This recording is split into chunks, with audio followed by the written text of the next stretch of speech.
আজি দুপৰীয়াৰ কাৰণে মই এখন নিৰামিষ থালি ৰেডি কৰিছোঁ। তাৰ কাৰণে মই চয়াবিনখিনি অলপ গৰম পানীত তিয়াই ল'লোঁ। তাৰপিছত মচুৰ মগুৰ দালিখিনি মই ভালকৈ ধুই লৈছোঁ, অলপ গৰম পানী দি ধুই লৈছোঁ ভালদৰে। তাৰপিছত এই মচুৰ মগুখিনি মই কুকাৰত বইল কৰি লৈছোঁ আৰু তাৰপিছত মই অলপ সতেজ শাক হিচাপে ৰঙালাও আগ আৰু বিলাহী কাটি লৈছোঁ আৰু এইখিনি ভালদৰে তেলত ভাজি লৈছোঁ।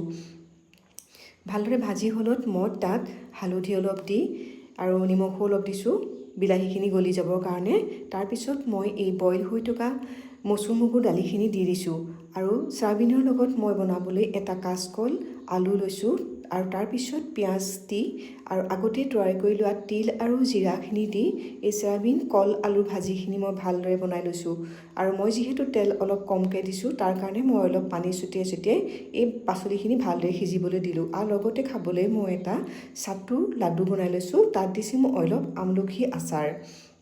আৰু এনেদৰে মোৰ ভাত সাজ ৰেডি হৈ গৈছে আৰু লৈ লৈছোঁ চয়াবিনৰ ভাজি আৰু শাকৰ লগত মচুৰ মগুৰ দালি আৰু এটা চাটুৰ লাডু। দুপৰীয়া ভাত সাজ খাবলৈ সঁচাই খুবেই ধুনীয়া হৈছিল। ধন্যবাদ।